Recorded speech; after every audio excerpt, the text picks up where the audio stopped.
reading the article. Haven't seen many students here this year yet. Vacation, maybe? It's too early in the semester. Good evening. Welcome to the Marquette City Commission meeting for Tuesday, October 11th, 2011. Could you please stand and join me in the Pledge of Allegiance? Pledge allegiance to the flag of the United States of America and to the republic for which it stands, one nation, under God, indivisible, with liberty and justice for all. Thank you. City Clerk, could you please call roll? Yes, Your Honor. Mayor Pro Tem DePietro. Here. Commissioner Nemi. Here. Commissioner Ryan. Here. Commissioner St. Ange. Here. Commissioner Snyder. Here. Commissioner Stonehouse. Here. And Mayor Kivala. Here. Do we have any agenda changes? Seeing none, I'd entertain a motion to approve the agenda. Commissioner Ryan? I'll move we approve the agenda. Support. Commissioner DePietro supports. All in favor, say yes. Yes. Yes. Opposed? Motion carries. First up is announcements, and I'm going to call Assistant City Manager Carl Zuger to the lectern to just give us a little update on a check presentation we had yesterday. Thank you, Your Honor and Commissioners. Yesterday we had a representative from the Koch organization in town to present the City of Marquette with a check for $20,000. This is through the Sprite Spark Park grant program. The City of Marquette was chosen as one of 20 communities throughout the entire United States to be a recipient of the dollars. These dollars will be used at the Shivers Hills Park to renovate not only the basketball court but other things in that park as well. So it's a great project for the city. It's something that we will anticipate pursuing in the spring. And congratulations to you, Mayor, and the City of Marquette.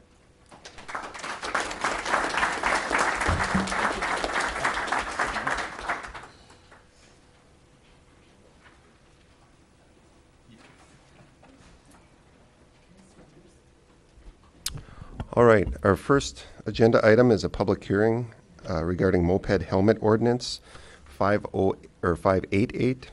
City Clerk, do you want to read the background? Yes, Your Honor. As a result of the recent recodification effort, it was determined that a clerical oversight was made in 2005 that inadvertently omitted the moped helmet requirement from the city code. Following a review by the city attorney, it was determined that in order for the police department to enforce the helmet requirement, a new ordinance would have to be adopted and codified. Attached draft ordinance number 588 would require operators of mopeds to wear helmets and allow the police department to enforce this requirement. The commission reviewed this at their meeting of September 26, 2011 and scheduled a public hearing for this evening. Fiscal effect: nominal revenue may be collected as part of the enforcement of this ordinance. Recommendation: following the public hearing, consider input from the public on ordinance number 588, an ordinance to require operators of mopeds to wear helmets. If adopted, authorize the mayor and city clerk to sign the ordinance. Alternatives as determined by the commission. All right, thank you. This is a public hearing. If there's anyone that wishes to address the commission on this issue, please stand at the lectern and give your name and address for the record. Anyone wishing to address the commission? Anyone? All right, seeing no takers. Commissioners, what is your pleasure? Commissioner Nemi? Thank you, Your Honor.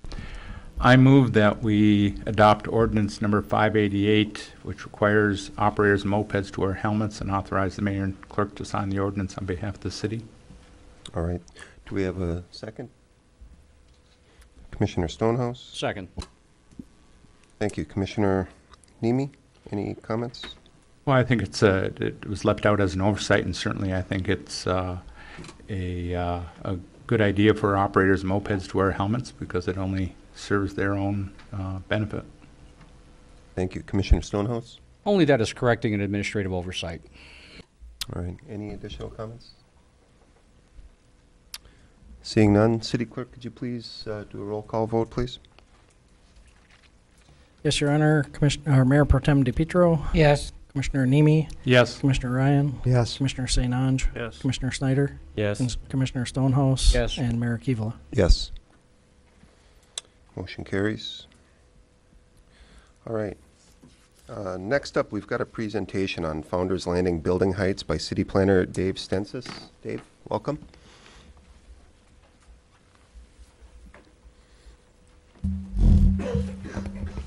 Good evening.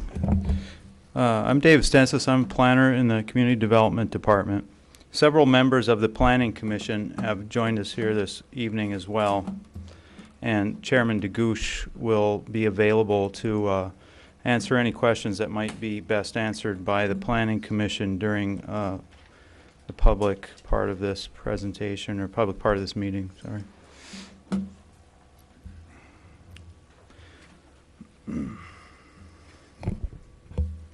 Presentation I've prepared at your request is a brief synopsis of what has transpired with the construction of buildings in the Landing planned unit development between Lakeshore Boulevard and Front Street. And this hopefully will clarify many of the questions that have been raised regarding this project. We're going to start with a project decision timeline. Now, this will describe each decision that was made according to city ordinances by either the Planning Commission or the City Commission for this PUD project. On January 6, 2009, the preliminary plan for this was reviewed by the Planning Commission. And I should say, prior to this, the city put out a request for proposals to develop this parcel of Founders Landing. On the 26th of January 2009, the preliminary planned unit development was approved by the City Commission. That sets the stage for everything that comes after. That made the project an official project the city approved. On April 4th, 2009, the final site plan for this project was approved by the Planning Commission. A little over a year later, May 4th, 2010, there was an amendment to the planned unit development approved by the Planning Commission. In December of last year, another amendment was approved by the Planning Commission.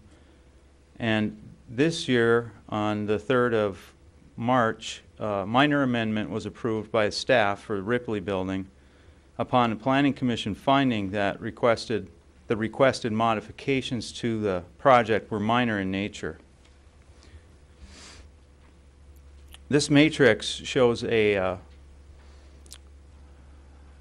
same decision timeline in the column at the left with each building's height just called out. And we're not going to get into this in detail right now, but this is where I'm going to explain how we got to this through the following slides. And we'll come back to this. First, I want to explain how a project like this is reviewed by city staff and the Planning Commission, the City Commission. When we have a request for proposals, as we did with this project, the first thing the city's going to get back from interested developers are conceptual plans. And these plans will show relative heights of buildings. They're not showing anything specific, no specific bulk dimensions. And these are actual pictures from the concept plan that was submitted by the developers of this project. What year? That was in late 2008. Next, when that concept plan is approved, the PUD is approved, and we go to the next step. Site plans, specific bulk dimensions are noted, are called out on the site plan. This is what we look at to make sure that the ordinances the city's approved are being followed. And you can see on this slide, this shows some actual renderings from both the preliminary site plan on the right and the final site plans for one of the buildings on the left. And finally, after the building is built, we'll get a plan, a schematic showing the actual dimensions of the building in space as it's built when it's complete. This was one recently received for the Caboggin building. Another issue that's been brought up many times is the grading elevations. This is a call out from one of the preliminary site plans for the grading of the site. Inside of the red circles or ovals, you'll see very small numbers. This is the elevation above sea level. So we have here 630 feet and 630.5, generally right in that dimensional realm across the site. And on this particular project, the preliminary grading plan specified that there would be 12 inches of engineered, plus or minus, of engineered granular well-draining fill applied to the site. So now we're going to get back to the city or the commission actions by date. So we're going to start back with when the preliminary site plan was submitted to the Planning Commission. The request was for parcel 1 of Founders Landing. The action taken at that meeting was the Planning Commission recommended approval with the following conditions. 1, units are to be owner occupied. 2, clarification of public sidewalk maintenance was to be made. 3, the owner is responsible for reconstruction of encroachments. 4, as-built survey was going to be required. And 5, building materials as shown on the plans. The ground elevation noted in column 4 was 630.5 feet with that notation we talked about earlier, 12 inches plus or minus granular fill needed on the site. At this point, the Caboggin building was shown to be 26 feet 0 inches high with a 38-inch tower, and the building height is the height of either the flat roof if it's a mansard roof, or the middle of the roof line if it's a gable roof. So that's why we have these two different dimensions here. And that's what the building height is. So Baraga building 31 feet, Ripley building 44 feet, Everett building 44 feet, Gaines building 46 feet 6 inches.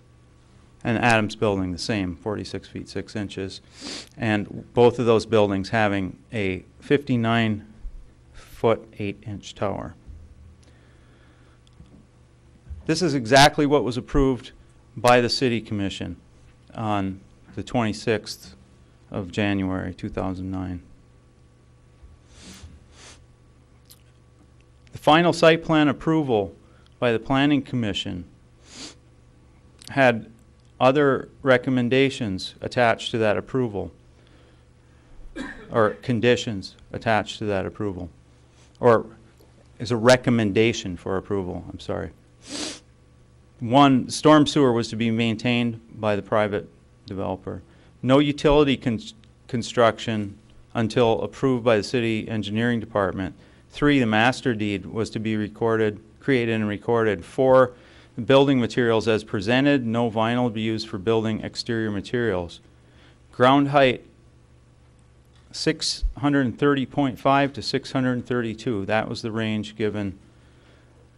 Building heights 32 feet for Caboggin, 40 with the tower, 37 feet 6 inches for Baraga, Ripley at 51, Everett at 51, Gaines at 55 with a 60-foot 9-inch tower, and Adams at 60 foot 6 inches, midpoint of the peak, and a 60-foot 9-inch tower. On May 4th, 2010, amendment was received for that. The Planning Commission approved it as a minor amendment. We had the same ground heights approved, 630.5 feet, 632 feet. Building heights there are 30 feet for Caboggin, 40 feet for the tower, 30 feet 8 inches for Baraga, 39 feet 5 inches for Ripley, 39 feet 5 inches for Everett, and Gaines and Adams remained as previously approved. December 21st, 2010, another amendment. The Planning Commission approved as a minor amendment with the condition that staff may approve any future height changes within a tolerance of plus or minus 2 feet. Same ground heights. Buildings were 40 foot 9 inches for Ripley, 40 foot 9 for Everett. Gaines and Adams remained the same. And finally, the last decision made by city was March 3rd, 2011. It was an amendment to the Ripley building. And this was a staff, a minor amendment, zoning compliance approval in accordance with that previous decision by the Planning Commission that staff could make these changes. And that saw the height of the Ripley building change to 42 feet 7 inches, and Everett and Gaines and Adams remained as previously approved. Which brings us back to here.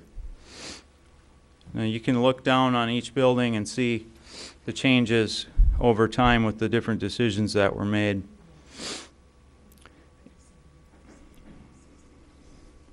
In general, the heights of these buildings are lower after the final decisions were made. Cabogam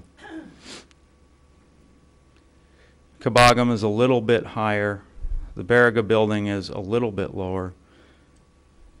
The Ripley building, as of March 3rd, 2011, is a bit lower. The Everett building is a bit lower.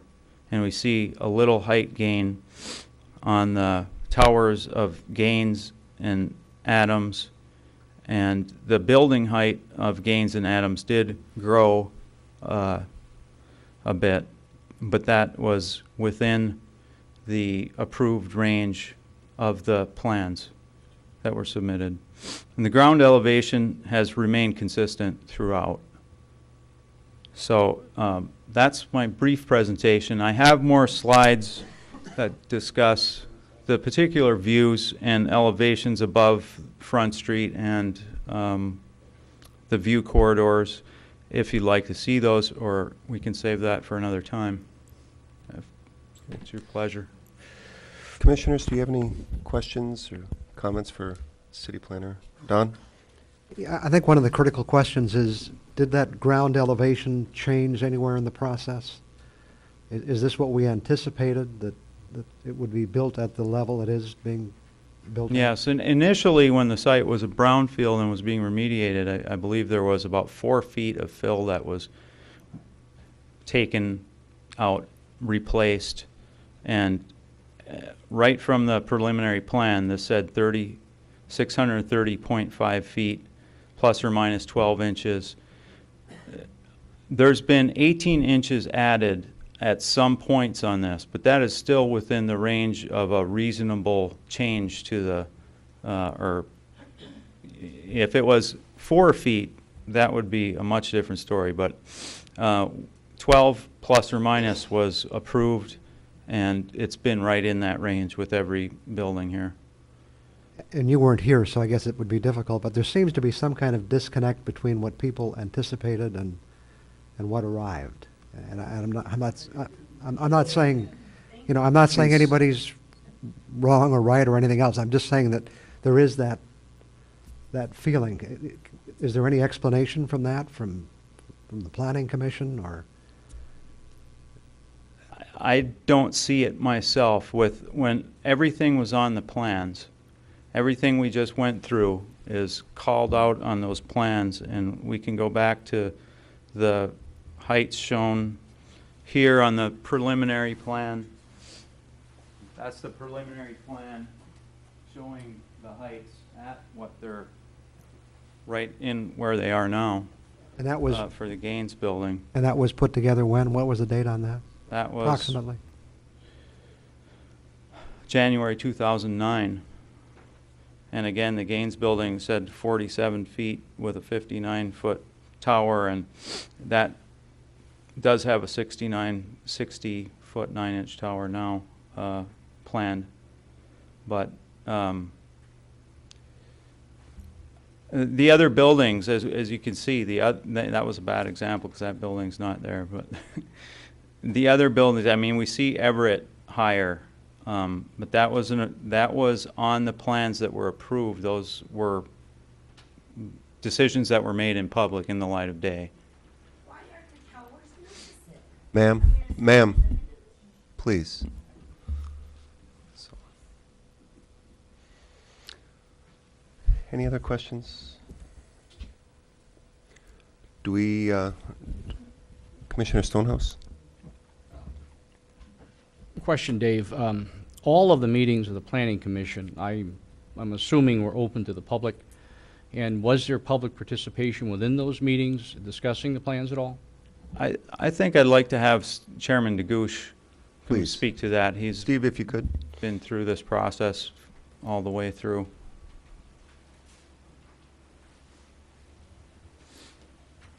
Hi. You may recall, prior to these dates, there was a proposal. Well, actually, there were a number of things happening back in that history of the various projects that have come before. One involved the form-based code project, where the city won a national competition, and we procured funding to develop the form-based code for the downtown waterfront area. The then City Commission opted to cut out Founders Landing from the development of that code when it was announced that we had won that grant.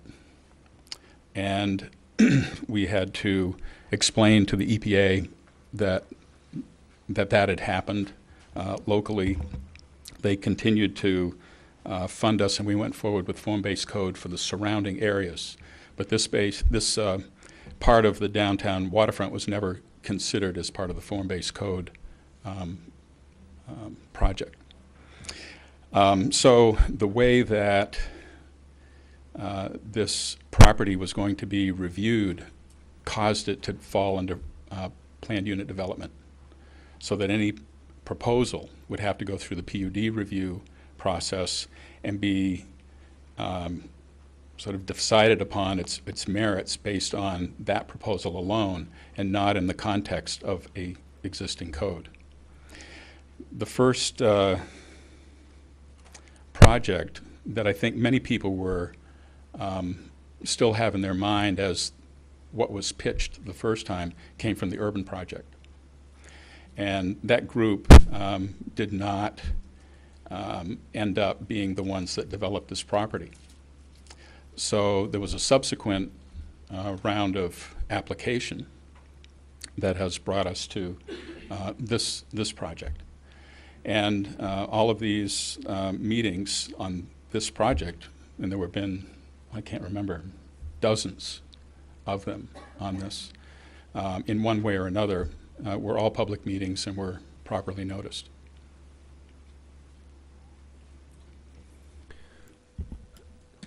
Steve, and I know you've been on the Planning Commission through all of this.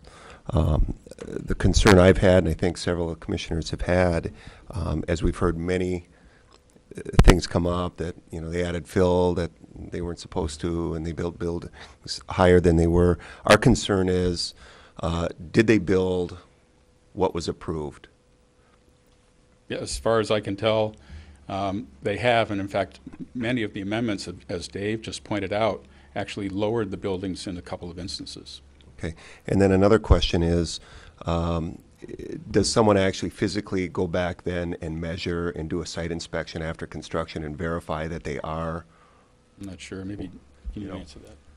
Because that's another question that's been posed to me. Staff just approved, or just reviewed and approved the as-built plans for the Kabagam and Baraga buildings, and we have not verified those ourselves, and that isn't typical that we go out and do that.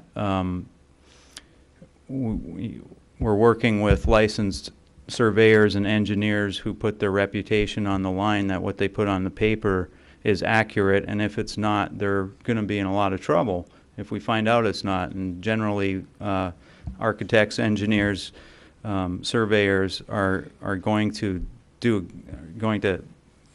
present exactly what's there in space. We don't, that's not part of our review process. You know, another question that's come up is there a mechanism, whether it's through the Planning Commission or through ordinance, to limit further building heights on the site? Or once the PUD is approved, is it locked down? And maybe you're not prepared to answer that, and Well, that's fine. my understanding, and I guess I'd cross-reference this with the planner here too, is that the PUD has been approved. And in essence, that's essentially a contract between the city and the developer, that's what will be developed. And, but what you notice on this matrix here is that there have been amendments. And that is, again, a formal request by the developer to come in and have something be changed a little bit. And that involves a public hearing, and it goes through us and it goes to you, because it is in fact regulating the zoning ordinance that governs this piece of land. So until it's changed by that process of amendment, this goes. Okay. Commissioner Ryan? I know one of the other questions that was asked at a previous meeting was the thought that there would be more spacing between some of these buildings. Is that something that's part of the PUD? I'm just asking the question. Does that come into consideration? Is the location of the buildings on the property? There are requirements for the yards between the buildings. So much space is required, and that has not been an issue as far as any changes to that. Those have been followed, those regulations. And again, I think the issue with what folks may be recollecting is the earlier proposal.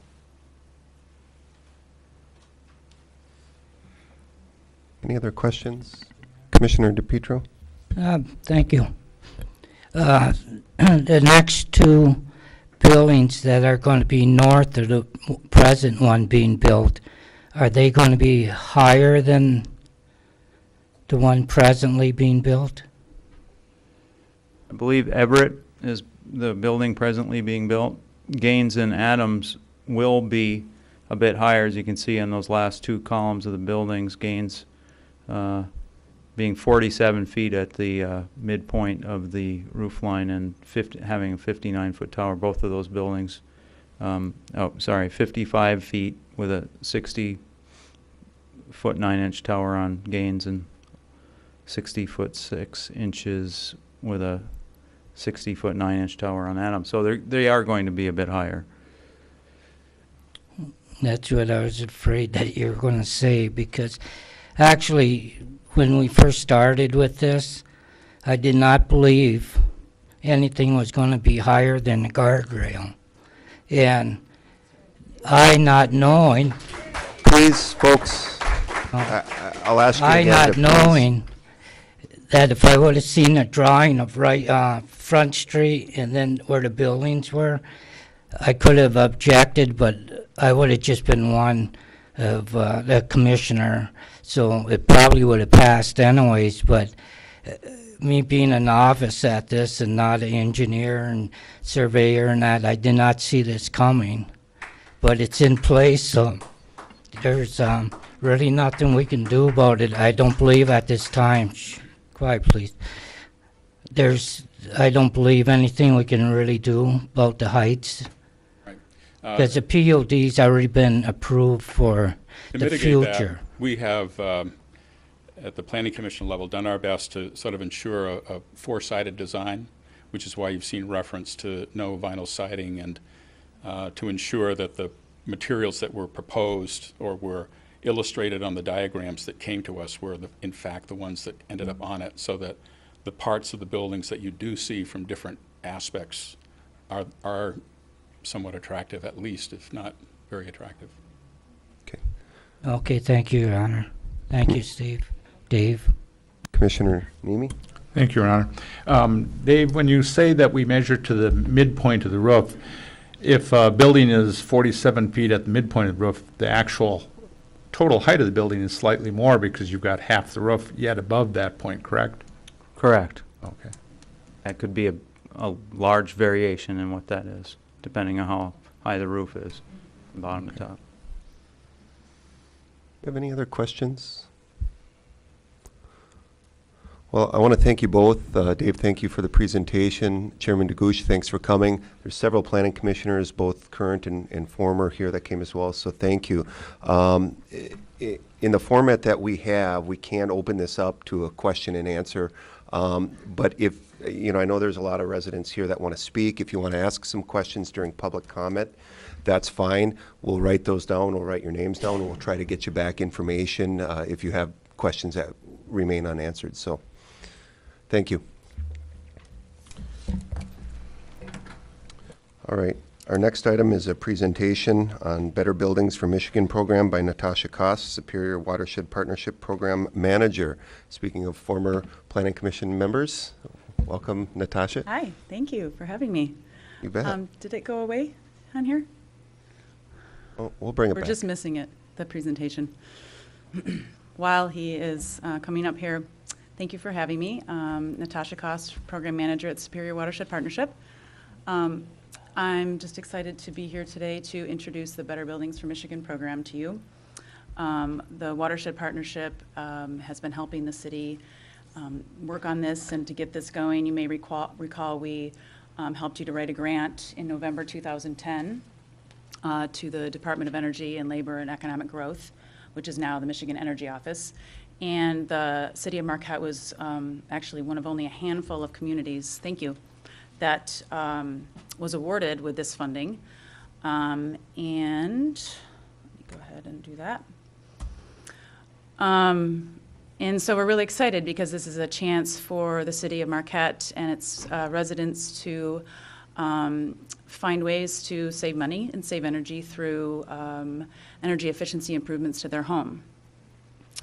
So this is just an overview of what we call the opportunity. And like I said, this is pretty exciting. These are this is American Recovery and Reinvestment Act money basically coming back to the homeowners here. So what you see here, you get a whole bunch of different things, a home energy assessment, you get energy efficiency upgrades, there's cash match, there's 0% financing, and it's a limited time only. It ends the end of December. Here is the program area for the first part of this sweep. Next year we'll be doing this in North Marquette, but this year we're offering the program to all homeowners south of US 41. Oops. Oh, there you go. What you can expect in a home energy assessment. Our energy assessor will come into your home. We'll take a look at all your leaks and cracks and basically your building footprint. They do what's called a blower door test and attach that contraption to an exterior door. And basically what it does is it decreases the indoor air pressure, so they can then take this little wand that has smoke coming off of it, and they can take that around to all your windows and doors, and it'll show the smoke blowing if there's in fact leaks. They're also going to do infrared testing of all of the doors and windows, and it shows there in the blue, that is where you have hot air leaking out. Through this assessment, they're also going to give folks direct energy installments, is what we're calling them.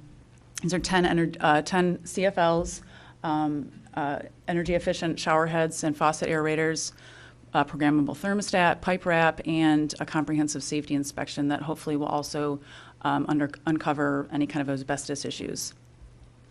So who are the energy assessors? For the city, we've contracted with Home Evaluation Services and Michigan Energy Options. Home Evaluation Services is here in Marquette, and Michigan Energy Options is also here in Marquette, but they're a nonprofit based out of Lansing. These folks are certified, Michigan Saves advanced contractors.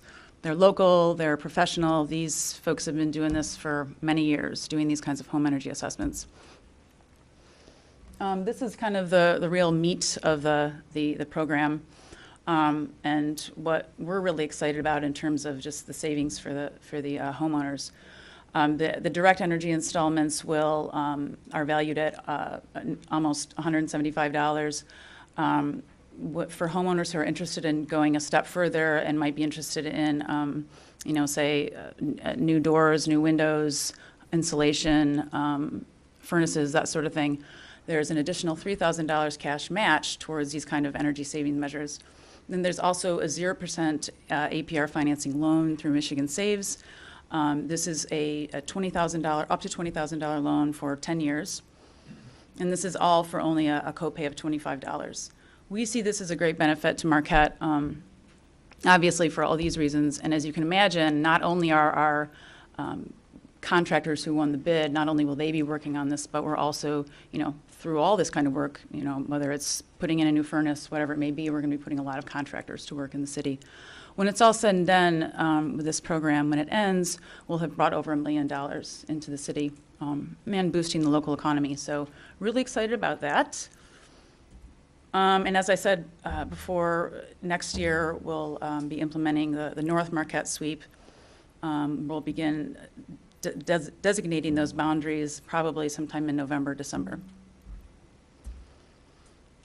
And you can sign up really easily on marquettebbfm.org, or you can call our office at 228-6095. And I know right now Commissioner Stonehouse is our neighborhood champion, or one of our neighborhood champions, who is going to be helping us promote the program. And so we'll probably be starting on his home hopefully next week. Okay? All right. Well, thank you, Natasha. I made him do it. This really is a wonderful program. Anyone that's interested, please contact, because there's some real incentives out there. A $3,000 match. If you put $6,000 worth of windows in, you get them for half price. I mean, it's incredible. So I wish you the best of luck. Your organization continues to be a great partner with the City of Marquette, so thank you. Thank you for the opportunity. Okay, item number 4, proclamation, Fire Prevention Week. City Clerk? Yes, Your Honor. Whereas the City of Marquette is committed to ensuring the safety and security of all those living and visiting our city, and whereas fire is a serious public safety concern both locally and nationally, and homes are where people are at greatest risk to fire, and whereas nearly 3,000 people die each year as a result of home fires, and whereas roughly 2/3 of home fires deaths resulted from home fires in which no smoke alarms or no working smoke alarms were present, and whereas working smoke alarms cut the chance of dying in a reported fire in half, and whereas the Marquette Fire Department recommends at least one smoke alarm on every level of the home, including the basement, outside all sleeping areas, and in all bedrooms, and whereas informing the public about the importance of smoke alarm installation and maintenance serves an essential step toward increasing the public safety from home fires, and whereas the City of Marquette's firefighters are dedicated to reducing the occurrence of home fires and home fire deaths and injuries through prevention and proper education. And whereas the 2011 Fire Prevention Week theme, Protect Your Family from Fire, actively works to motivate the City of Marquette's residents to implement smoke alarm recommendations in their homes. Now therefore, I, John B. Keevala, Mayor of the City of Marquette, do hereby proclaim October 9th through 15th, 2011 as Fire Prevention Week throughout the city, and I urge all people of Marquette to protect their homes and their families by heeding the potentially life-saving messages of Fire Prevention Week 2011, and to support the many activities and efforts of Marquette's Fire and Emergency Services, dated this 11th day of October 2011, and signed John P. Keevala, Mayor. All right, thank you. Next up is boards and committees. Is Yvonne Anderson and John Krakowski here?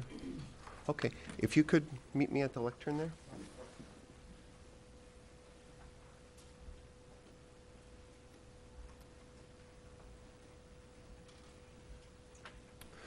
Well, welcome both of you. I have a little gift. These are our 2 newest board members, the City of Marquette. First, we have Yvonne Anderson, Sustainable Community Ad Hoc Committee. So I've got a pen and a City of Marquette pin for you. And John is the newest member of the Parks and Rec Advisory Board. So they're both very important boards. I wish you the best of luck, and I thank you, and the city thanks you for stepping up to the plate and helping out. Okay, Thank you.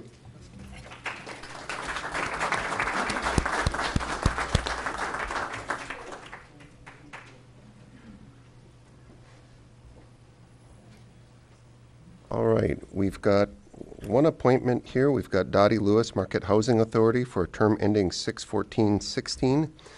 Commissioners, what's your pleasure? Commissioner Ryan? I would move we appoint Dottie Lewis to the Marquette Housing Authority for a term ending 6/14/16. All right, in support, Commissioner Stonehouse? Second. Commissioner Ryan, any comments? As always, we're pleased to have people step forward for these important assignments. In this case, the person has extensive background, which really contributes to this assignment too, so it's especially beneficial for the city. Thank you. Commissioner Stonehouse? It's a natural fit, and I wish her well. All right, thank you.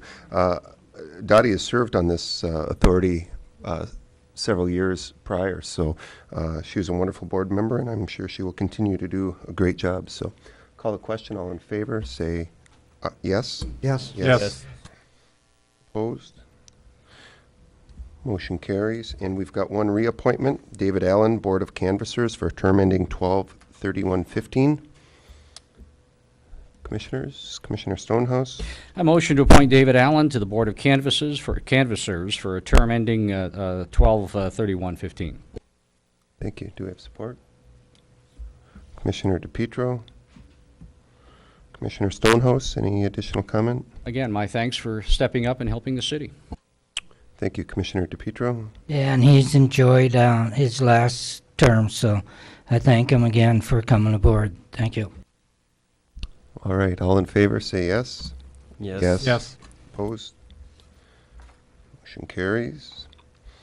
Next up is public comment. Comments may not exceed 3 minutes per person. Citizens may reserve time to speak on agenda items. This may result in the item being moved up on the agenda at the mayor's discretion. And I'd ask if you could give your name and physical address for the record as well. Go ahead.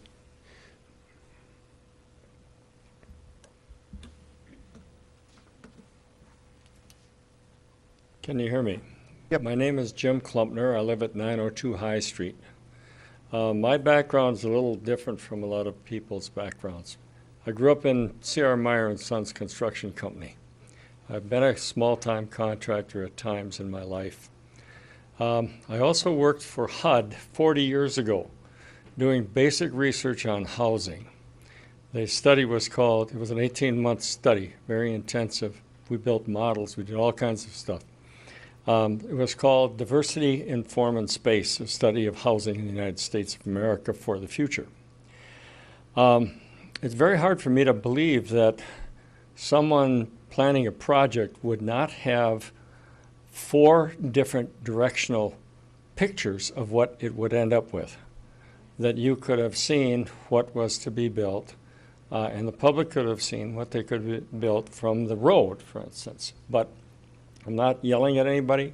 I'm not talking that. I just want to ask some very basic questions about the city of Marquette, which I have lived in on and off since I was about 2 years old. The first is, are we really trying to create a retirement community only? If that's what we're trying to do, I think we have set about it in a very strange way. And I think that there have been things happening in the last few years that almost make the city into an anti-child city. I think we should take a good close look at the different facilities that have disappeared or been only moneyed driven. I'm not talking about, what happened down where we've got the new children's playground, relatively new. And I'm not talking about the Children's Museum. I'm talking about other things that are going on. The fact that traditionally in this town in the far north, we have had snowbird power far too much in this town so that people are not obliged to shovel their walk. We compensate by having a little power shoveler that goes on every 2 or 3 blocks, but most of the children, if you have driven early in the morning, going to school, are walking down the middle of the road. There are things like this that just seem to miss us. The other thing I was going to say is if we are really trying to get young families here and businesses here and stuff, I think we should take a good look at our regulations and see why is it that in this county, when you go down to the lakefront and you talk to the businesses down there, they won't come to the meetings. They say they're going to do what they darn well please, and we can't do anything about it, so we might as well just ignore them. The other thing I was wondering was why, when we had HUD come here, what was it, 2 years ago, they did an intensive study of this place. They had all kinds of meetings. And the first 2 rules they gave us were, 1, take Thills as your model. If you want to create a wonderful community that'll bring in people, take Thills as your model. 2, do not build a hotel. Do not build condos down there. We have done the opposite. Mr. Klumpner, you're over your time, and we do have another comment period. All right, thank you. Folks, please. Yes.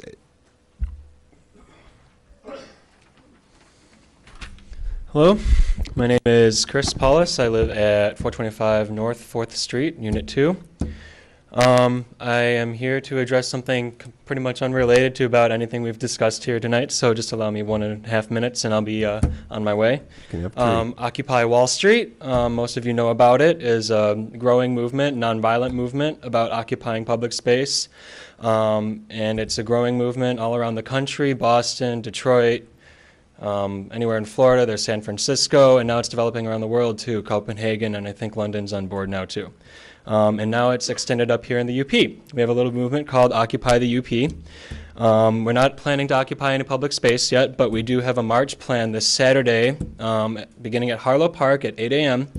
And we're going to officially start marching down Washington Street at 10, and then we're going to hit up Post Office. We are going to through the Farmers Market, Courthouse, and then we're going to wind up at Wells Fargo.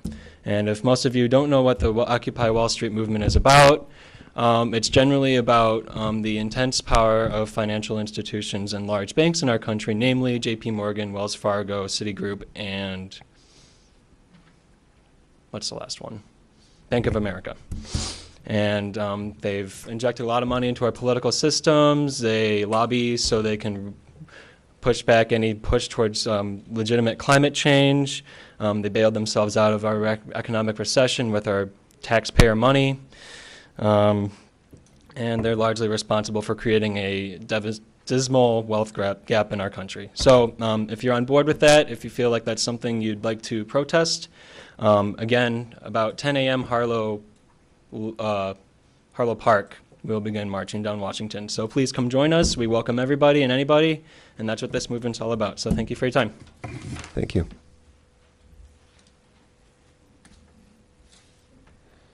Good evening, Barry Polson, 413 North Front, and I'm a member of the Landing Development Group. And just want to make a few comments about the presentation made earlier. I guess just to start off with, the decision to build the scope of buildings down on the Parcel 2 site, or Parcel 1 site, was made many years ago. The master plan that the city paid a lot of money for to develop went through many public hearings. All of you had opportunities to be there. Maybe perhaps you were there. That went over the course of several years. In 2003, I believe it was, the master plan was adopted. The master plan is on the website. It's been there from when it was adopted. It's on there right now, and you can go there, and you will see 3-story residential buildings with the first floor raised off of Lakeshore, the third floor well above Front Street. So this decision was made many years ago. There were many RFP processes. There were 3 rounds of this as the city tried to get a developer on board. And all 3 of those RFP rounds had this master plan attached, saying this is what we want developed. So we put in RFP twice. The first time we were unsuccessful. Urban Project had won that round. And they had proposed 4-story condos from one end to the other. And I don't know why, certainly there's a lot of confusion over this, but all of this is right on the website. All of this is in color drawings, you know, it's all there. And so people think of different things, but the drawings have always been there. So we presented this the second time we were awarded the project. We paid $1 million for the site, and we, in our proposal, met the requirements of the master plan. that being high-density residential with 3 to 4 stories. We also based our pro forma. How could you actually afford to build this? Based upon the density that was allowed. And it worked. Less density, it wouldn't work. We wouldn't have bought the property. The city spent $11 million improving Founder's Landing. And they did not do it to preserve views. Specifically, the master plan had a list of goals and objectives. Nowhere on that list was there anything about views, other than views from Lakeshore to the lake, and that all the land along Lakeshore to the shore would be preserved as public land. And that's exactly what happened. Nowhere does it say anything about public or private views from the west. So this was not brought up. You know, lots of things were brought up by the public, and they were included in the plan. So if you brought it up, they didn't hear you, or perhaps you didn't bring it up. This suggestion that we've mucked around, played around with grades and building heights, or didn't show all the views. We did 3-dimensional models. We had many, many images. We gave presentations with these. You could see all 4 sides of the buildings. It was never hidden. The exact grade that we have built to today is 630.5, just like it says on those drawings. Maybe you people didn't get a chance to see the drawings, but they've always been available. So, you know, I'm sorry you don't have, you know, you didn't get what you expected, but I must say, I've been up to your properties, on the sidewalks in the public areas, on one of your porches. You have a view. Now, whether it's not the same view you had, but you go back a little farther in time, there was a really bad view down there, and many of us who are older in this room remember that. So, I guess that's good enough. My 3 minutes is probably up. So, Great. Thank you, Barry. Yeah, you can just go in order. You don't have to raise your hand. Hi, my name is Margaret Pellisier. I live at 1001 Champion Street in Marquette. You can And pull that mic I down a ca- little bit there, ma'am, if you'd like. Okay, There you go. thanks.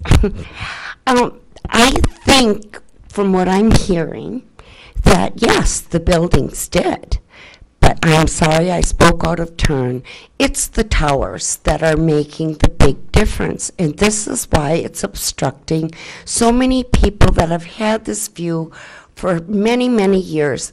There's Mrs. Inch that has lived on Palm Street for almost all of her life. And now this is, and if it is a problem, then maybe our taxes should be lowered. No lake effect. Thank you, and I'm glad you heard what I had to say. Thanks. Thank you for coming.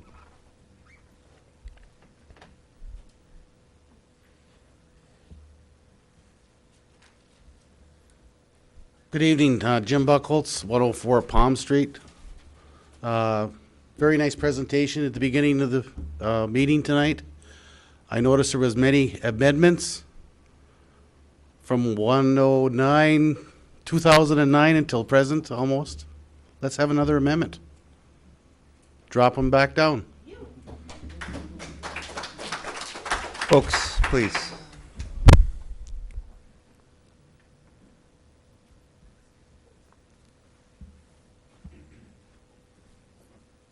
My name's Theo McCracken. I own Dead River Coffee on West Barriga, 119. I talk with citizens of Marquette. I talk with tourists. I talk with hundreds of people a week. I've heard that this is not what we expected. I've heard a commissioner say, "Is this what we anticipated?" Because I don't think it is. I've heard this is what we promised you. What I hear from people mostly is, I don't like this. I hear from tourists, who sold the view of the lake? I hear from tourists, what kind of arrogant people would do this? And I know that this exists because of problems that started back before I came to town in 2000. The rules change, the plans change, the people change. You folks are going to be held responsible because it's on your watch that it's done. You can blame a lot of people, but when it comes down to it, this is the commission that put this in place. Whether that's the fact of the matter or not, I don't know what can be done at this point. Maybe we got to live with this. If we do, the general consensus that I hear is this is a damn shame. And just kind of a travesty that the view of the lake is gone from the highway. What people look at when they come into town now is condominiums and the backs of people's houses. All right, thank you.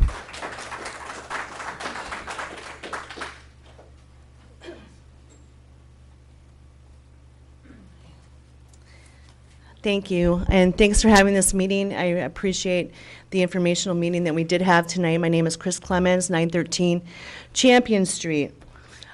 I would like to point out years back that we had Lakeview Arena filled with people from Marquette, not just Champion Street, not just South Marquette, stating what they wanted to have built down there. We elect these committees to represent us. I don't have to go to every planning commission meeting, zoning commission meeting, or city commission meeting to have our point respected. Everybody in this here tonight may only be from South Marquette, but we're representing people that live all over, downstate, all over. We do not like this development. I would like to formally request an amendment to the current PUDs and the zoning ordinances that are going on down there. I don't know how we can physically get this done, but I would like to have a halt to any other building that is going on down there. This has been an insult to our community. We came into this as a community represented by our city, and these people have taken advantage of their knowledge of engineering, zoning, and plan development. We do not want this in Marquette, and I have tons of statements within these documents stating by the Polson Development Committee that incorporate green building designs, practices, including building materials and roof gardens. The building materials in the back of these buildings, I had stated years ago, should not be vinyl. Come on. What do you think I meant by vinyl? I meant looking like vinyl. Your construction board looks like vinyl. Sorry. Put that in the front of your buildings, not the back. And also said green roofs would be flat and covered in plant green materials. This is a statement in the Morning Journal from a city commission meeting from March 30th, 1909. This is what you sold Marquette. This is what you sold us, and now we have that. So thanks a lot, and I totally disagree with this development, and these guys should be they have deceived the city of Marquette totally. I don't care about they should have known about the grades. They should have known about the soil. Everybody should have known about everything. And now all of a sudden we are responsible and have to look at this. So thanks for having this meeting. Thanks for listening to our views. And please, can we do something about this? Thank you.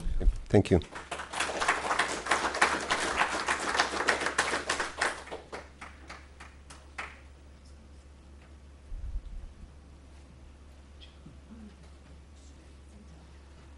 Hi, I'm Marilyn Buckles. I'm at 3001 Lakeshore Boulevard and 104 Palm Street.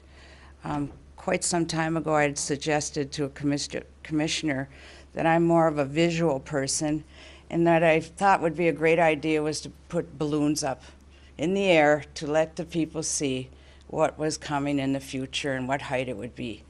And when the first phase went in, I was accepting of it with the 2 stories. And I thought, that we aren't entitled to the view, but we could share it at least. And I thought that height was appropriate, and I know the land needed to be developed. When the Ripley building went up, there was a crane and there was a flag on it. I think it was a flag or it was a windsock. And it was enormously high, and I was a little shaken, so I pestered my husband to go down there and find out what that was, and you see if that's the height of the next building. And of course, he promptly went to Mr. Polzen's office and left a message for him to call him. And we got no message back. And so we went down to and asked, we heard the name Joe Constance and that he was showing open houses. So we left messages for him to call us about the height and no response. And then we went back to Mr. Polzen's office again for a second try, and once again he wasn't there. So then I had a realtor friend I asked her if she'd stop in and find out from Mr. Polzen what the height of the building would be. And she said that he wasn't available to her also. She went in to ask about what, you know, and they heard the Buckles name and knew what it was referring to, she said. So I just wanted to say that it worked what they did. They avoided us, and I guess we just gave up on it. I assumed, you know, I hoped for better, and the worst happened. And I just wanted to say that I wish there was a balloon up or something more dominant to show people what was coming, and then maybe we could have done something before the horse got out of the barn. Thank you for your time. All right, thank you.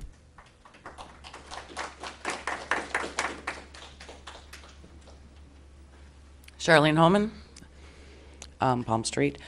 I wasn't here for the presentation. I had another meeting, so I'm not real sure. I'll find out later. The only thing I want to say is, like they were saying, well, there were trees there, and there were trees, we cleaned it up. Well, trees can come down. The leaves fall off trees. You can see the lake then. But now we have a wall there that isn't going to come down. We're not going to see, unless they do something about the next phase. Put it down farther. I'm not begrudging them that they need to make money. They bought the land, and yes, they should be able to develop it. But maybe they can have a little bit of consideration and give a space there so that people can see at least the break wall. You know, when the next building comes up, that's all gone. Everything's gone. So thank you for your time. Thank you.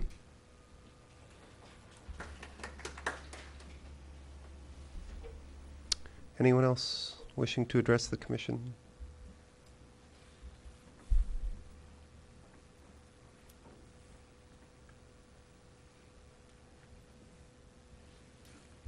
Travis Ongesto, 501 Center Street. On a different topic this evening, a little bit related to the children of the area.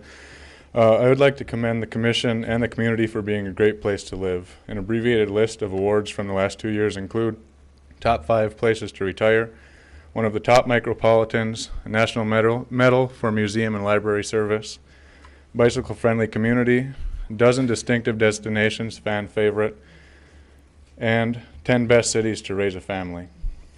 With the current bond issue on the ballot for November 8th, Marquette Area Public Schools is asking the community to support the area's future, its children. When Proposal A passed in the state of Michigan in 1994, it changed the tax structure to make the bricks and mortar projects for school districts the community's responsibility. Money from the state is meant for educating the community. Money from the community is what's supposed to provide the educational facilities for them, i.e. bricks and mortar. The following are the mills levied by communities for schools throughout the Upper Peninsula. These are 2010 tax rates. These are available on the Michigan Department of Treasury website. Munising schools, 3.6, Superior Central, 8.1, Baraga School, 7.95, Lance, 4.3, Bessemer, 4.0, Ironwood, 4.1, Houghton Portage, 8.89, Hancock Public Schools, 11.33, St. Ignace, 5.37, Menominee, 2.6, North Central Schools, 2.9, Ewan-Trout Creek, 5.7, Ontonagon, 3.0, Manistee, 4.45, Iron Mountain, 4.2, Norway Vulcan, 7.43, Briding Township, 4.8, Escanaba, 4.76, Gladstone, 8.56. Our neighbors, Nice Community Schools, 3.94, Negaunee, 3.42, Ishpeming, 6.5. These are the millages for the schools. That has nothing else to do with anything in the taxes for the community. Marquette Area Public Schools, 0.95. With the proposed increase of 1.5, 2.45 is still less than the 22 schools that I just read through in this community, and still less than 2.98 mills that they asked for 20 years ago, which is the last time they did something in this community. They've tried not to go back to the taxpayers, and now they have to. They've gone through their general funds, which they shouldn't. That's not what that's for. They're not. It's not for putting the band-aids on their buildings. That's for educating the kids. A community this size can support this project. The plan creates stability for the children, up-to-date facilities and technology, savings through energy efficiency, savings through a smaller footprint for the district, long-term stability for the schools, long-term stability for a top 10 best city to raise a family. For more of the bond proposal information, please visit the school's website, mapsnet.org. There's a tax calculator on there that you can find out what your millage, what your tax increase would be. The average for each household, not just a taxpayer, for each household is $62 a year. I think this is something that this community can support. I've got some informational flyers that I'll leave with the commissioners as well. Thank you. All right, thank you.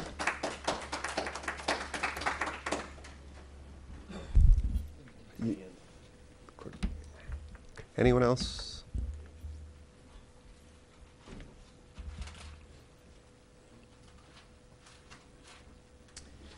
Hello, my name is Veronica Varney, and I live at 902 Champion Street.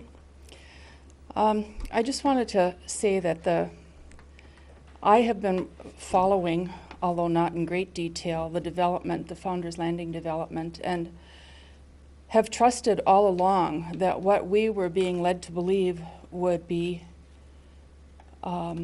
adhered to in terms of the buildings down there.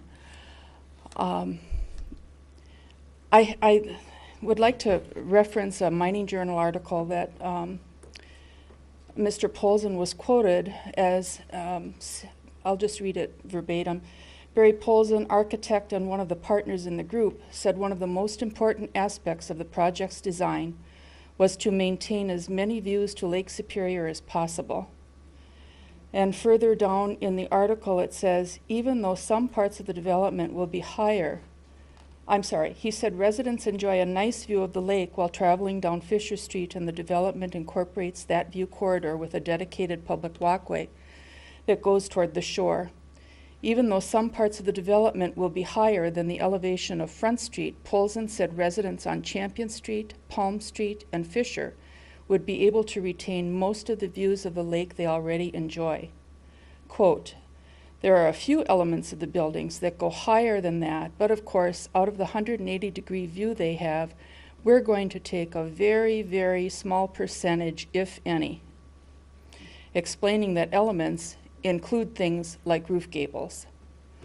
I'm sorry, but we were not given what we anticipated or expected. I'm not an engineer. I do not understand. You know, if somebody tells me that a building's going to be 50 feet, but it's not going to obstruct the view, I believe that. We didn't have any pictures, as was pointed out, from the backside on Front Street. We didn't know how high those buildings were going to be. I have a cousin who lives in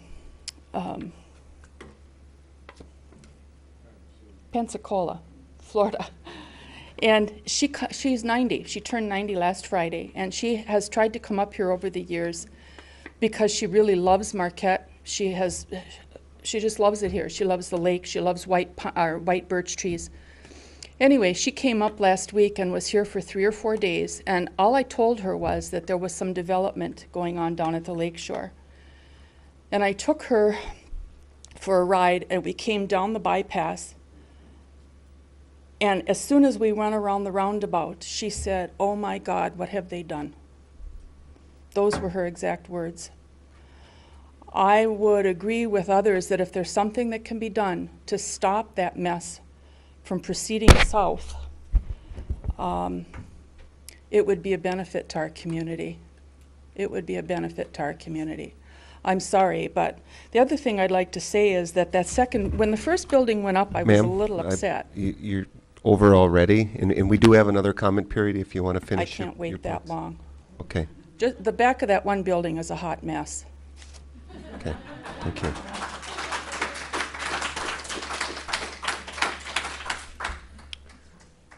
Anyone else wishing to address the commission?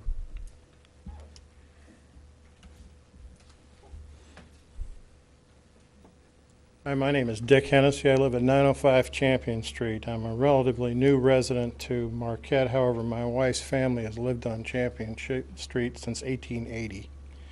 We purchased my wife's great-grandfather's house, which he built in 1908. So I think we have a little bit of a vested interest in the community. I've heard a number of comments about architectural attractiveness, and that's in the eye of the beholder. Quite frankly, I'm not impressed by Polson's wall. I've also heard comments from members of the commission that I don't care what they can see from the roundabout. You know, this town sells its appearance. It was you, Fred, that said it at the August meeting, and I was aghast when you said it. I think it was something you said without really thinking, and I, take it at that. This town sells its atmosphere, its beauty. We don't sell the backside of some drive-at building.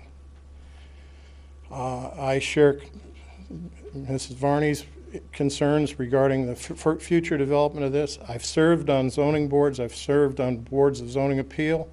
I've served on master plan, and I've served as a member of a village commission in southern Michigan.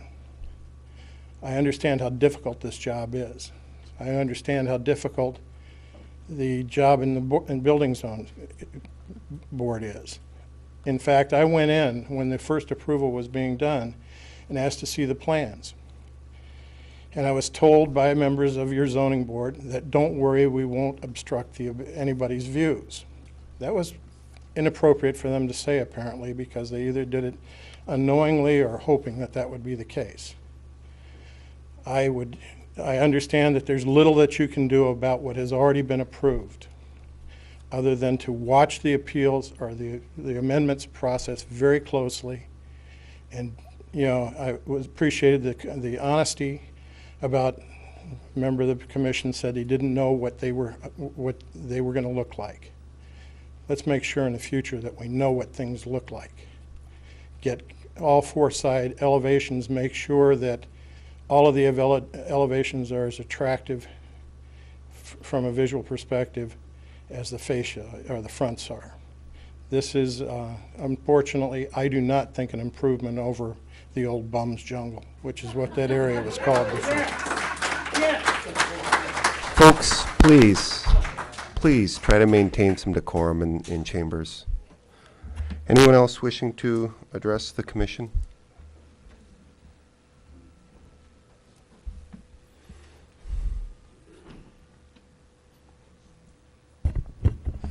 Good evening. Your Malanky, 8 Marquette Drive. Double-edged sword on this issue, no matter how you look at it. I've been building homes for the past 6 years in our community. And perception and reality are sometimes really two different things all the way through. In this particular case, the developers followed the letter of the law really pretty close to what they were approved. Unfortunately, the perception of communication and informing the public, somewhere that was lost, and the people's perception of what they heard and what they saw were two different things, and that's really sometimes a difficult position to be for anybody when they're trying to do a project. On the other hand, not all of these people are completely wrong. They heard something different. The rules were completed correctly, but the perception of what was there and what was presented and what actually ended up being were two different things, and those are really difficult things to accomplish.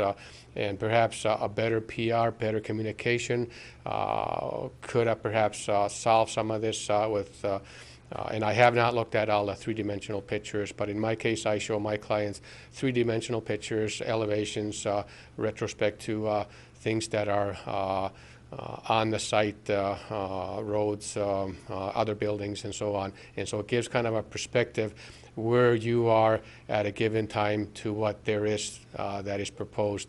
And perhaps some of that was or was not correctly or perceived correctly to the public. The rules were followed pretty close to the letter of the law.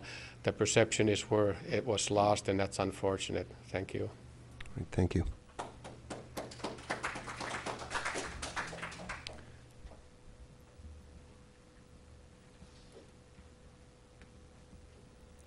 Joe Constance, 640 South Lakeshore Boulevard.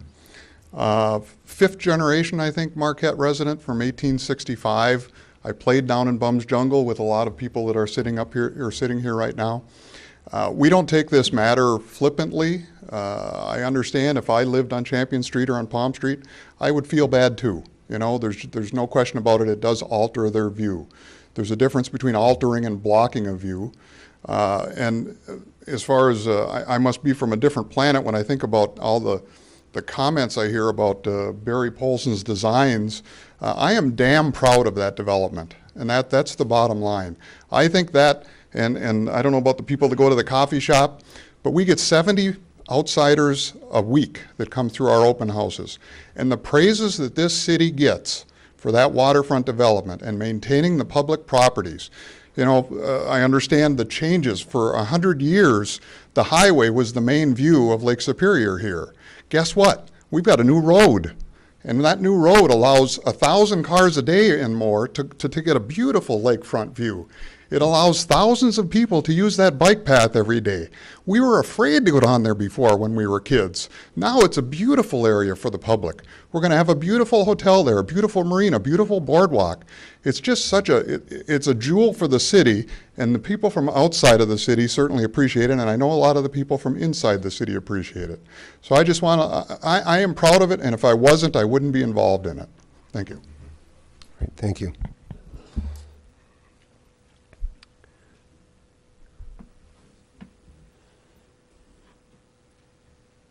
I'm Richard Armstrong. I live at 1013 Champion Street, apartment 3. You know, our forefathers left us a real nice lake shore all along the eastern side, and the green space is really important. And in the future, it's going to be Solid City 20 years from now from here to Negaunee, and green space is going to be very vital. And some of the nicest green space right now is by Lake Superior. We're not going to get an opportunity to keep that. If this sort of thing keeps on, green space is going to be dead. We're going to be like Traverse City. There's going to be no lake shore. That is a beautiful drive. You are right. I sit and I watch that bike trail. There's easy 50 to 75 people run that bike trail every day. That's green space. We need more. What we get in revenue for tax money for those buildings, we'll never use up. I mean, it'll get used up and there won't be enough. We'll need more. So that's just my comment. Thank you. All right, thank you. Anyone else? All right, seeing no one, we'll close public comment and move to the consent agenda. City Clerk, do you want to read the consent agenda? Yes, Your Honor. Item A, approve the minutes of the September 26, 2011 Commission meeting. Item B, approve the total bills payable in the amount of $1,513,472.66. And item C, award a bid in the amount not to exceed $26,258.45 at the unit prices bid for plow blades, plow shoes, and cutting edges to H&L Masabi of Negaunee, Michigan, being the low bid meeting specifications. All right, thank you. Commissioners, what's your pleasure? Commissioner Ryan? I move the consent agenda be approved. Thank you. Do we have a support? Commissioner DePietro supports it. Any comments? No, these are all routine items. Nothing, Your Honor. Seeing nothing else, all in favor say yes. Yes. Yes. Yes. Opposed? Okay. Next item, number 7, under new business, report and recommendation from the city manager, Clean Michigan Initiative's non-point source pollution control grant application. City Clerk? Yes, Your Honor. Background: in August of 2011, the DEQ announced $4 million in available grants to protect, restore, and manage watersheds. The Notice of Intent, NOI, titled Carp River Lake Superior Watershed Planning, was submitted in response to the FY12 non-point source program. The NOI was determined to meet eligibility requirements and is invited to submit a full proposal. The project being recommended is for $224,000. The Carp River watershed consists of 73.5 square miles in the Lake Superior Basin. The watershed is an important environmental, social, and economic asset for 3 cities, Marquette, Negaunee, and Ishpeming, 6 townships, and the Keweenaw Bay Indian Community. The City of Marquette, in cooperation with the SWP and other project partners, will facilitate an intergovernmental planning project to identify and prioritize non-point source water quality impacts, stormwater, sedimentation, etc., and recommend collaborative actions to remediate these impacts, prioritize areas for future conservation and development, and promote multi-jurisdictional watershed-based planning and zoning. The project will result in an approvable watershed management plan that will provide a basis for watershed restoration and protection. The watershed includes 303D listed waters, including Carp Creek from Ishpeming to Deer Lake, and is in the FY12 targeted water body. This work will also complement the delisting of beneficial use impairments in the AOC. The grant is a 2-year grant that will be administered by the City of Marquette. Fiscal effect: in order to apply for the grant, a local match of $40,000 is required to be included in the grant application. Of the local match, the SWP is committing $20,000, with the balance being recommended to come from the city in the form of in-kind services. Should the city receive the grant, the in-kind city match will be realized during the FY12-13 budget year. Recommendation: approve the city's application for a Clean Michigan Initiatives non-point source pollution control grant and authorize the city manager to sign the application. Alternatives as determined by the commission. All right, thank you. Commissioners, Commissioner Ryan? I'd like to move we approve the city's application for a Clean Michigan Initiative North non-point source pollution control grant and authorize the city manager to sign the grant application. All right, thank you. Do we have a second? Commissioner Schneider? Support. Commissioner Ryan? I think we always have to be concerned about how we're impacting this very special body of water that we all think so highly of. This is an opportunity to really partner with the Superior Watershed Partnership, which has been a very strong partner in our community, and an opportunity to get some grant money that will allow us to look at those things that can and are impacting the water and the pollution flowing into Lake Superior. So I think it's well worth our investment of $20,000. All right, thank you. Commissioner Schneider? Nope, I concur quite a bit with what Commissioner Ryan had said. I think it looks like a great project and see no problems in putting forward a grant application. All right, thank you. Commissioner Stonehouse? Just a question, I think, for staff. I noticed within the preparation document, it mentioned cities of Ishpeming, Negaunee, as well as 6 other townships that are within the watershed and theoretically would be benefiting from the project. Has any discussion been ongoing with these other municipalities towards participating and assisting with the grant? Mr. Goodman? Good afternoon. Yeah, I could answer that. In preparation of the grant application, we have contacted the other municipalities and townships. They are going to be providing letter of support. In addition, as we get to the final grant application, in-kind services will be offered by those other communities. They're fully backing, supporting this project. All right, thank you. Anything further, Commissioner Stonehouse? Commissioner St. Onge? Thank you, Your Honor. Maybe, Kurt, maybe you can educate me a little bit. How much of the watershed actually resides within the city limits? We weren't afforded a map. It's always nice to be able to see it. I'm not that privy to the extent of the Carp River watershed. Commissioner Stonehouse asked, I think, a very pertinent question. I don't think that the taxpayers of the city of Marquette should bear this on our own, even if the argument is that it's in-kind services. 20,000 is still 20,000. But how much of the city actually resides within the watershed? I would, sorry about not providing that map. More than probably 2/3 of it, and a lot of it is in the Heartwood Forest property. An area of concern that we're going to be partnering with will be part of the Deer Lake. It all affects the watershed that goes through Marquette and Marquette Township. I guess I understand it, but you just made a statement that I somewhat contradictory, I think. Most of the Heartwood Forest does not sit in the city of Marquette. So, again, from the standpoint of the existing city, how much is it roughly resides within the city limits of the city of Marquette? I mean, is it roughly? Give me a general area of where it bounds. Is it the golf course? Down by the wastewater treatment plant where it outlets up towards to, I would say, the other side of 553. And then how far to the north? I mean, I'm assuming that the golf course might be in that watershed as well? Or does that sit in a different watershed? I don't have that information right this second. I could forward it to you.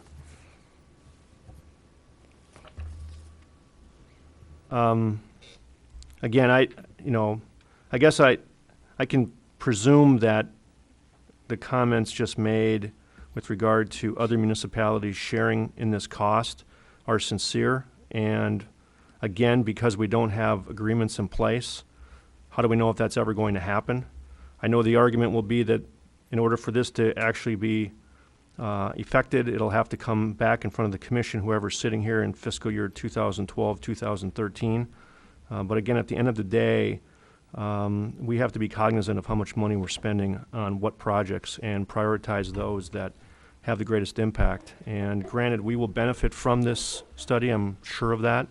But to the extent that we are covering half of this cost, I think is certainly unfair to taxpayers. So at the end of the day, I hope this project, as it comes to fruition, is truly shared by the other municipalities. I don't mean to be so parochial, but we all have to participate. That's how these deals get sold to us. Those are the commitments that are typically made to this commission and any commission who's sitting here over the years and the future commissions. And there's no way of really knowing at the end of the day whether those agreements actually come to fruition. So I'll take you at your word. I hope it's done the right way, but we still spend a lot of money here. Yeah. Thank you. One thing, if I could add, is one thing this plan does. A similar plan was done with the Whetstone and Oriental Watershed Management Plan. Through this project plan, we're able to use the plan to do future projects with additional funding. So really, that's this is sort of the first step into securing additional large dollar grant funding. Thank you. Any other questions for Kurt? Commissioner Nemi? This isn't exactly for Kurt, this is more for the city manager. But would this cooperative effort count under the Economic Vitality Incentive Program with the state for revenue sharing? Absolutely. It's be another example of interlocal coordination. Okay. All right, thank you. Commissioner Stonehouse? Well, critical, I guess, following on the manager's comment, it therefore is incumbent that the other townships and municipalities fully participate within the program and do so in a very public manner. And I hope that, our discussion tonight will help engender that movement. Commissioner Ryan? Not to turn this into a debate, but I think it's important to point out that we are the recipient of all of it, regardless of where it begins. It all winds up in Marquette or in Lake Superior. So it's critically important to us that we get on board to deal with this issue because it all comes to Marquette. And I think that's just very important. And basically, we're paying 10% of the cost of this project. So I think it's important. All right. I will call the question. All in favor, say yes. Yes. Yes. Yes. Opposed? Motion carries. Next up, number 8, report and recommendation from the city manager. MDOT contract for the 553 non-motorized pathway extension project. City clerk? Yes, Your Honor. Background. MDOT has secured funding through the U.S. Department of Transportation, Transportation Enhancement Activity Surface Transportation Program for the construction of a non-motorized pathway on the west side of McClellan Avenue between Grove Street and Vista Ana Drive within the state-owned right-of-way. The grant provided funding for up to $147,100 of the total project cost. In addition, MDOT requested and the City Commission approved matching resources for the project in the form of in-kind and cash contributions, which were included in the FY12 budget.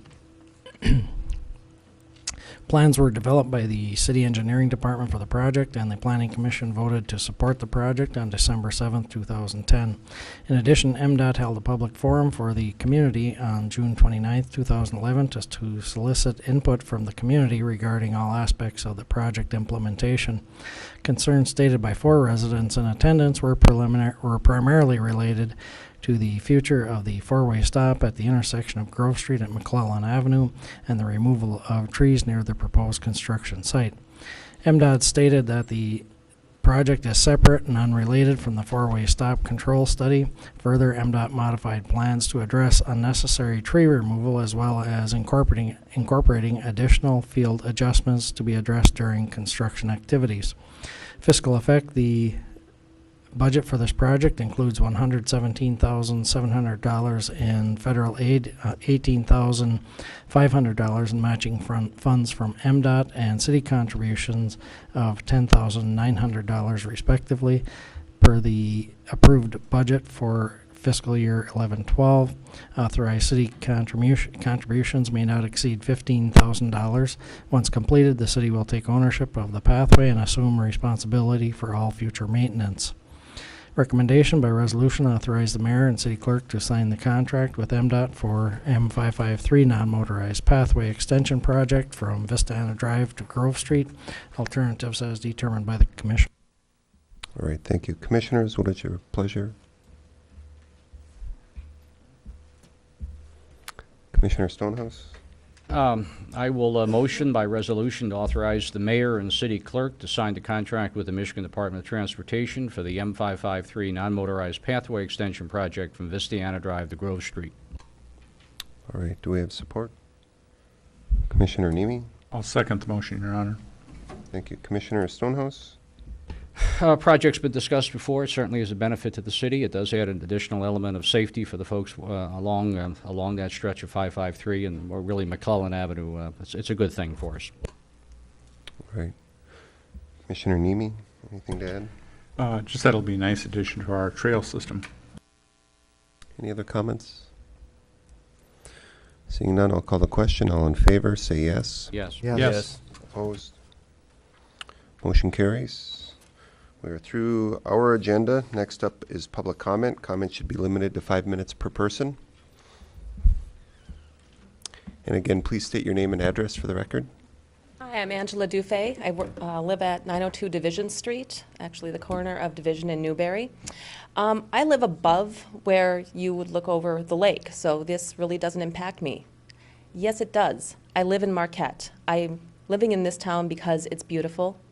It's a great place to raise kids.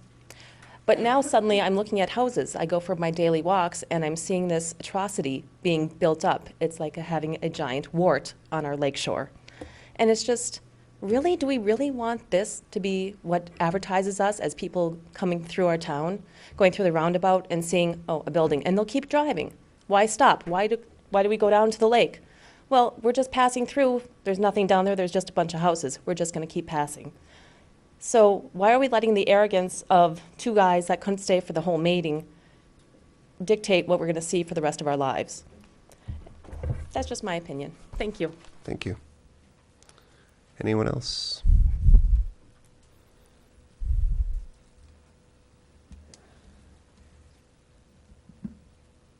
Dick Hennessy, 905 Champion Street. I didn't have enough time before to address all the issues, but you know, I think that it's painfully obvious that your planning board and your approval process was adhered to, was complied with. And the economic interests of the builders are to maximize their gain, their profit. That said, you know, the city, that was your property, our property, to be developed. And I would ask you to adopt or clear guidelines or ordinances with regard to height restrictions on lakefront property. You know, the developer mentioned things like density and economic gains. That's not the, you know, the planning commissioner or the board, the building people purvey. They don't care, they shouldn't care about the profitability of the developer. In this case, I think the city had a project that they wanted to see done because they had an economic interest in that project. And perhaps not enough, you know, inquiry was made. I'm not faulting what was done. I am faulting what happened, what turned out from it. And I would hope that any future developments would be more carefully studied than this one was. Thank you. Thank you. Anyone else?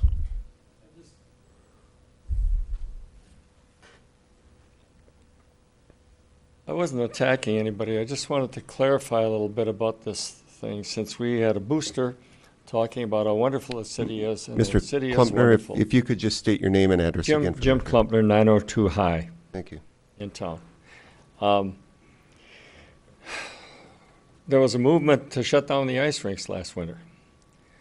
A couple of the small parks have been closed, or they're being developed. There's other stuff going on. This incredible fight over the skateboarding, you know, in Harlow Park, where the Legion opposed it, where the Legion should have been behind it. There are things like this. When I was a child, they shut down one of the steepest streets in town for kids to sled on.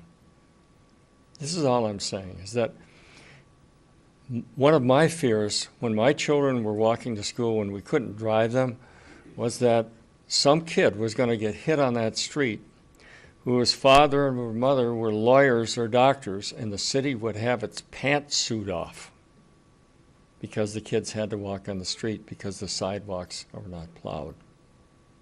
So I think there's two things here. We, as one of my friends told me, we should nurture our kids because they aren't going to stay with us here all that time. We would hope that they would have opportunities to live here and to develop this place and to move on. But I think we need to attract young families. When you attract snowbirds, and only snowbirds, they demand more services and they want no taxes. I know, I'm of the age. I'm 76 years old. I know how they think. So that's all I have to say. Thank you, sir. Anyone else wishing to address the commission? Anyone else? All right, seeing none, we will move to commissioner comments. We'll start to my left, Commissioner Nemi. Thank you, Your Honor.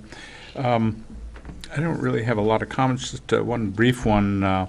We've heard in the news about the potential of the power plant closing at some point in the future, and that's going to have a significant effect on the city. And I would hope that sometime in the future we'll have a discussion on that. I know the city manager's on top of the issue and is investigating it, and I think we as a commission need to look at that because it significantly affects our finances, affects the schools, the county. It will affect the potential upcoming bond issue of the school, that they won't generate the money they planned and would have to levy additional millage, or slightly additional millage anyway. But I would hope that in the future we have some sort of discussion on that as more information is developed. Thank you, Commissioner Schneider. Well, that was definitely a lot of information to process around this issue. And for me, just coming onto the commission within the last year, it's been really educational, at least understanding how things have gone, where the process has taken us, what decisions were made. And it does seem like the developers have actually followed everything that they've agreed to from the beginning. And it seems like there was still a lot of miscommunication somehow in the process. This is frustrating to me, and I think a lot of it has to do with our citizens' understanding of how they can get involved, be engaged, access information. And it's something that I hope that we as a city can address in the future, and I hope that it's something that our citizens can address more in the future. We have a number of boards and committees. We have a city commission. We have a number of ways that citizens can get involved in the community and learn more about the processes of what's going on. And we still end up with vacancies. We still end up with very few people showing a strong interest in getting involved civically in our community. And I think this is a really good example of what happens when we don't have that civic engagement. So I definitely encourage the citizens to start understanding how they can become more engaged, as well as my fellow commissioners and city staff to find innovative ways to engage citizens in the future. One of the issues that has come up is, well, maybe we can amend the current plan. I don't know if that's a possibility, but I would like the city manager to address to citizens interested in pursuing that what their process might be if they wanted to try and amend that in the future. I'm wearing this bright orange shirt, and I wanted to say thank you to our Waterfront Safety Task Force, putting together a really great plan for us. This last week, a number of commissioners and city staff went down to Grand Rapids for the Michigan Municipal League, and part of that conference there was a competition between some municipalities who had some really cool projects that they had going to, I guess, to better their community. Personally, I think we had a great thing saving lives in Marquette, particularly the process that came about in the outcome. And so we all had these bright orange pumpkin shirts that we wore to try and support our concept, but unfortunately we lost out to a fat cop in a leotard. We're talking about donuts. They've got a cool project. It was a private enterprise. Just shows what happens in a popularity contest. But I really do want to thank our Waterfront Safety Task Force. They've done a really great job. So thank you guys. And that's it. All right, thank you. Commissioner St. Ange? Nothing to add, thanks. Bet. Commissioner DePietro? Thank you, Your Honor. Just recognize some anniversaries with the city employees, and that'll be October 4th. Stacy Stone had her first year in customer account clerk and cashier. October 26th, Tom Peeline will have 30 years at the Lakeview Arena as their Zamboni driver. October 30th, Dennis Stakowitz, who is Director of Planning and Community Development, will have 5 years. And October 31st, Dwayne Suko, who is a city motor pool equipment maintenance and mechanic repairman, will have 5 years.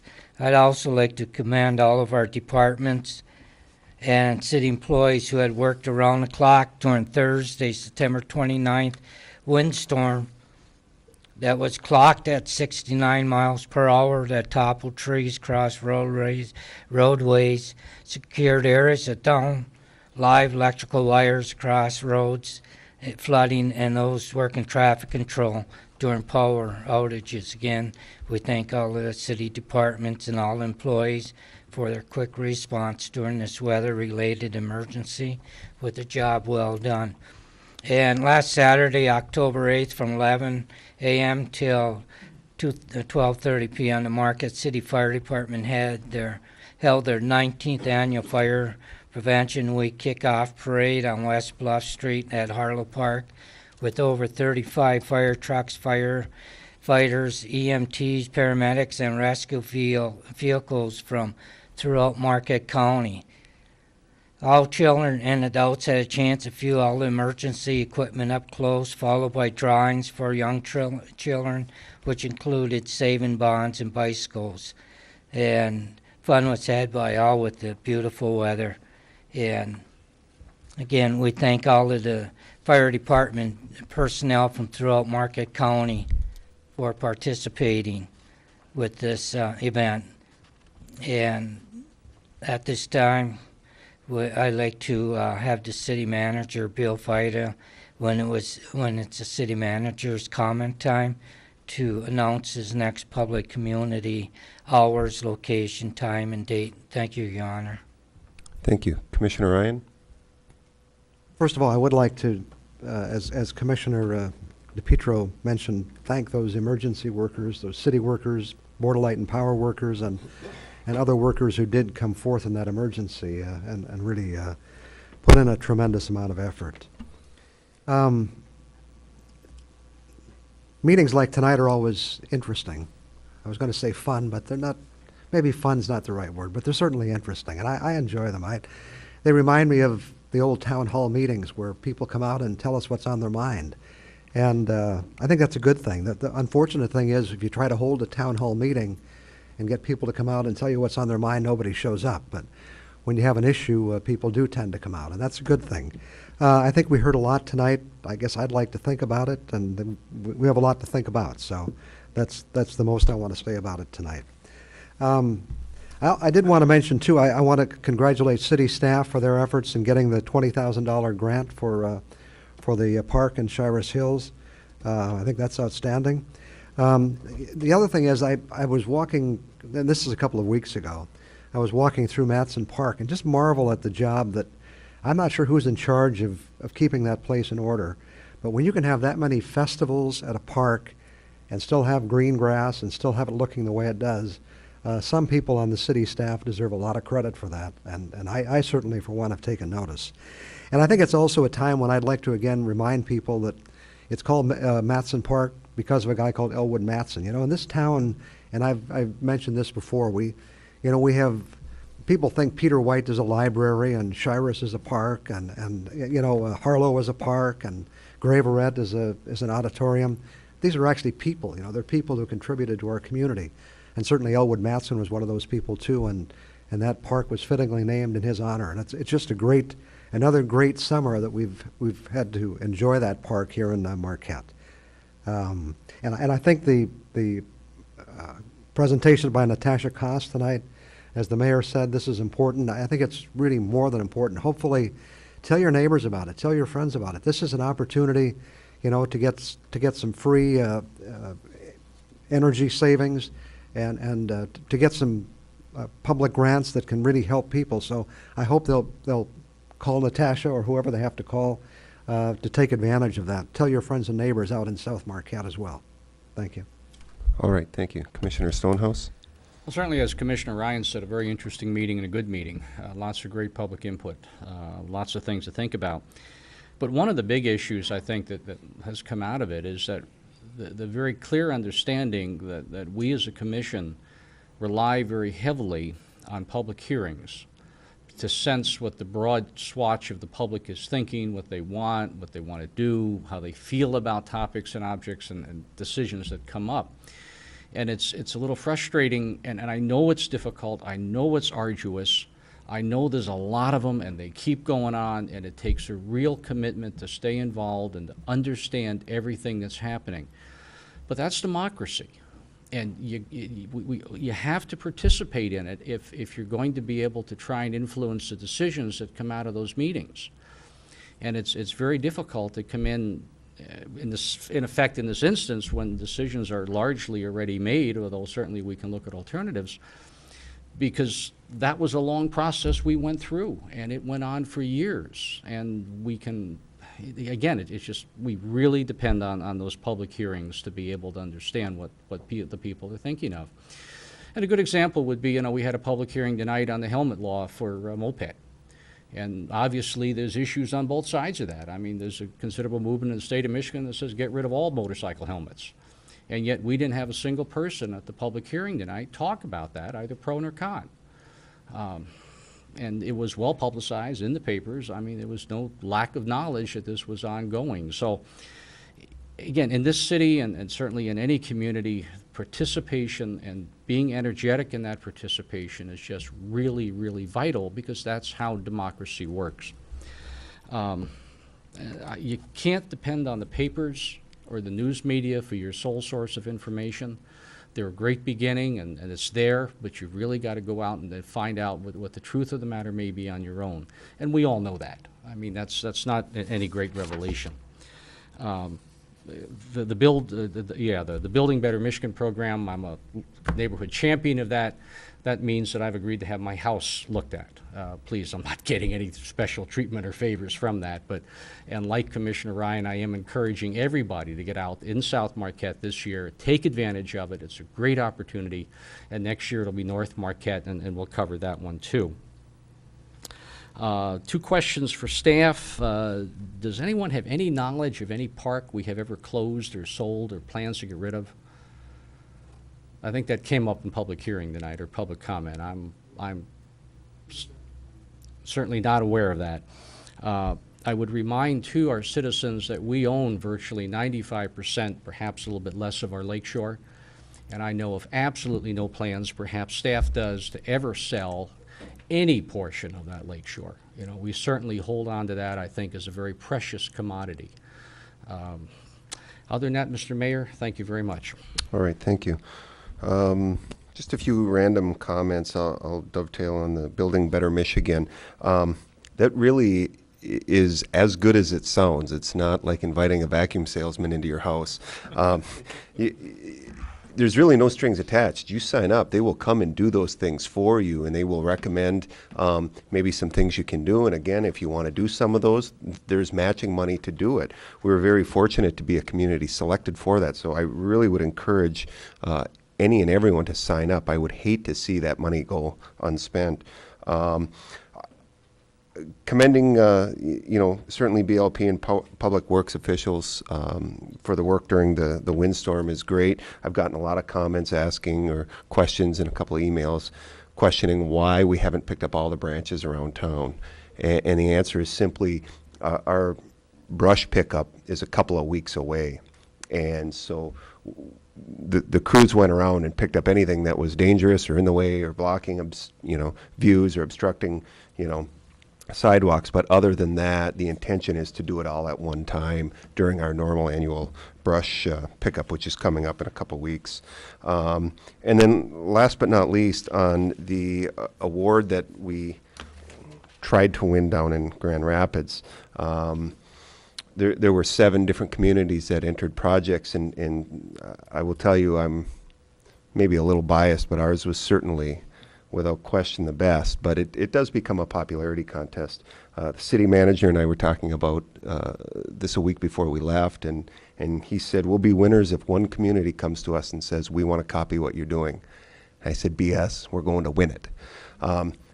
Incidentally, we had 6 communities come to us and say, we're struggling with these same things. Can we copy what you're doing? Can we get a copy of your plan? And we certainly forward that information, as well as the state of Michigan's Parks and Rec Department using our program now as a model around the state. So very, very proud of the work that the crew did. And just want to say a special thank you to Eric Smith from Northern Michigan University, who served on that task force that made the trip to Grand Rapids with us to help promote and explain the program. So true community guy Eric is, and of course Northern for giving him the time off to do that. So that's all I have. City Manager.